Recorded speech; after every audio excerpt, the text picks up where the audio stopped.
नमस्ते साथियों, मैं हूं उदयपुर से एडवोकेट मुकेश कुमार गोपावत।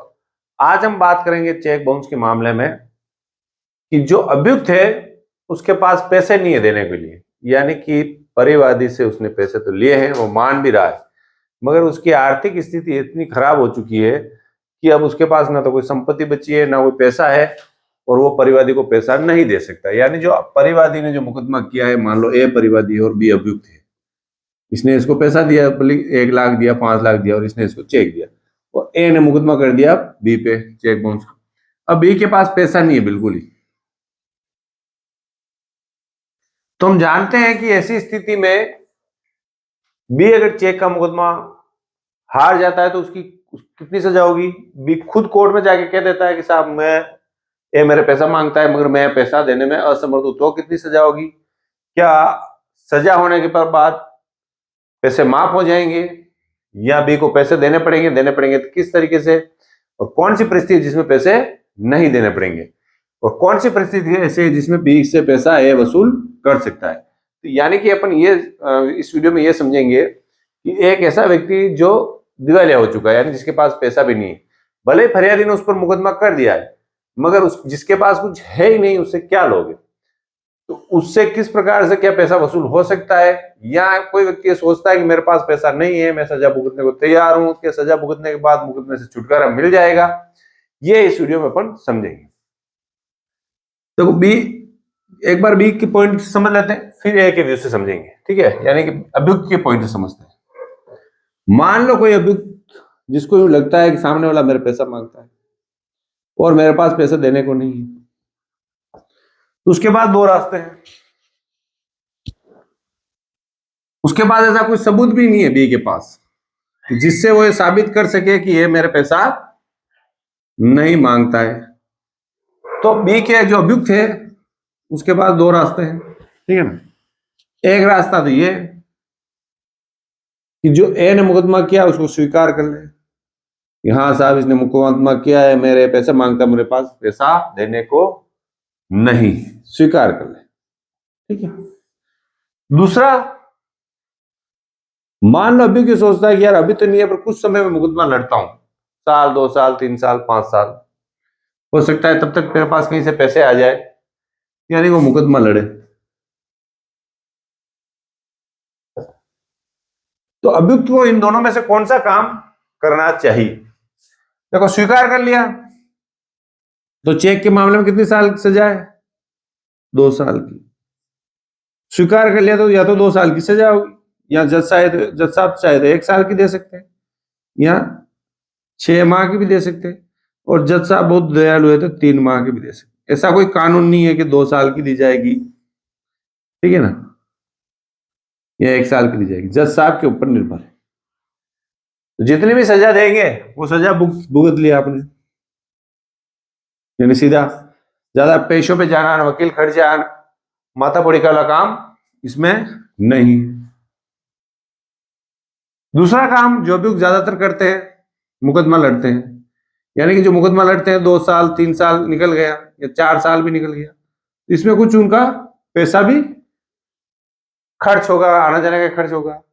फिर क्या होगा कि जो अदालत है जिसमें वो मुकदमा लड़ रहे हैं, वो मान लो कि प्रथम न्यायालय है, तो वहां से मुकदमा हारने के बाद द्वितीय न्यायालय में चले जाएंगे, यानी कि एडीजे कोर्ट में या डीजे कोर्ट में।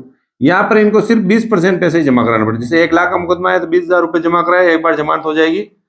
ये दो साल, मान लो 3 साल ये चला, एडीजे में भी साल 2-3 साल तक चल सकता है। वो अधिकारी पर निर्भर है, परिस्थिति पर निर्भर है, जनरली 2-3 साल निकाल देते हैं, मेरा अनुभव रहा। 20% पैसे जमा करने के बाद ये निकल। इसके बाद क्या होगा? यहां से भी हार गया तो 20% और पैसा जमा कराया और फिर हाई कोर्ट में। ये हाई कोर्ट में फिर मुकदमा 2-3 साल यहां पर भी चल जाता है जनरली, मगर हाई कोर्ट के बाद भी पैसा नहीं है तो उसको सजा तो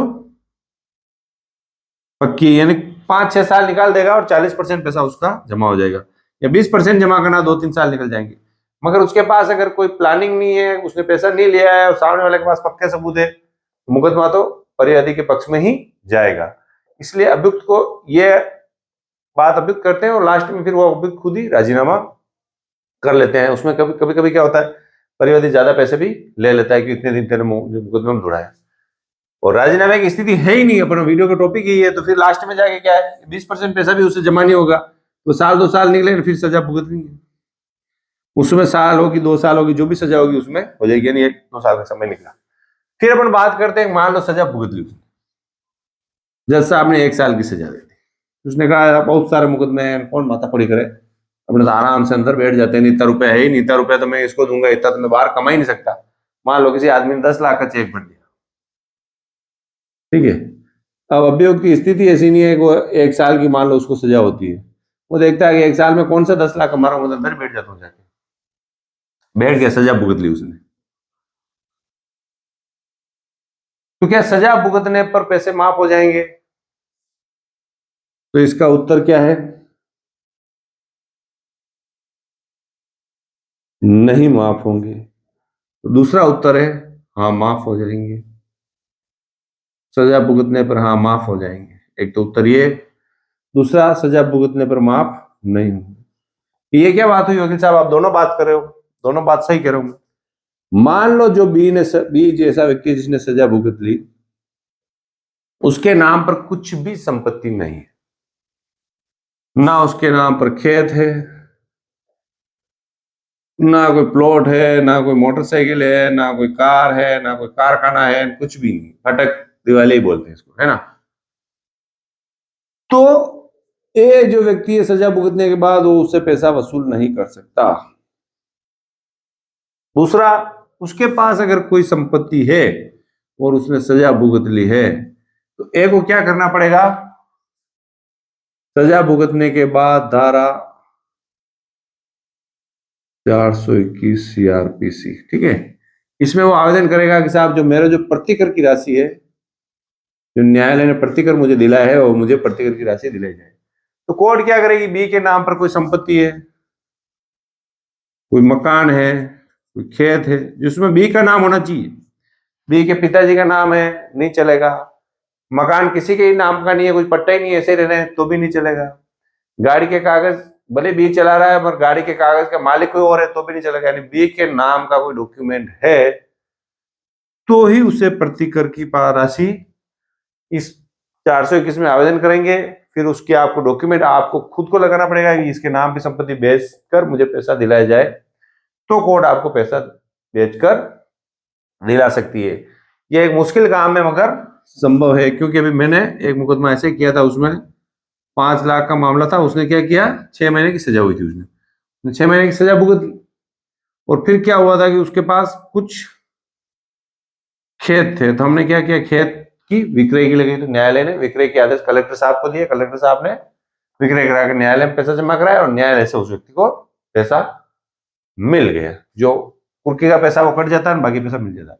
यानी कि कुल मिलाकर ये है कि अगर कोई सी व्यक्ति सोचता है कि मेरे पास तो पैसा देने का है ही नहीं है, मैं क्या करूं, और सामने वाला मानने को तैयार नहीं है और वो सजा भुगत लेता है, तो उसको सजा भुगतनी है, भले लड़कर भुगते या पहले भुगत ले, लड़कर भुगतने में कुछ समय निकल जाएगा, तो 2-3 साल, बाद में स्थिति तो वही आने की है, बाद में कहीं से उसके पास पैसा आ गया तो ठीक, नहीं आया तो उसको जेल जाना ही है। यानी कि चेक का जो मुकदमा है, अगर किसी व्यक्ति ने सही किया है और आप जो मुकदमा लड़ रहे हो आपके पास ऐसा कोई आधार नहीं है, आपको कोई दिख नहीं रहा है, तो आप वो मुकदमा हारना आपके लिए, अभियुक्त के लिए पक्का है। मगर अगर परिवादी ने वो चेक के मुकदमे को गलत भरा है या चेक का अमाउंट ज्यादा बढ़ दिया है, आप पैसा दे चुके हो, भी उसका गलत उपयोग कर लिया है, या आपका खाली चेक पड़ा रह गया उसका उपयोग लिया, तो उसके लिए पूरी विधि है।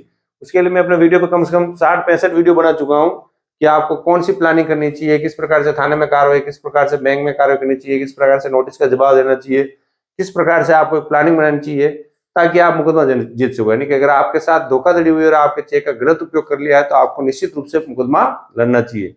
अगर आपके मुकदमा लड़ने में कोई दिक्कत आ रही है, कोई समस्या है, दिए गए नंबर पर आप कॉल करके मुझसे पूछ सकते हो। तो मैं हूं उदयपुर से एडवोकेट मुकेश कुमार कुपावत। वीडियो पसंद आए तो लाइक करें। Thank you.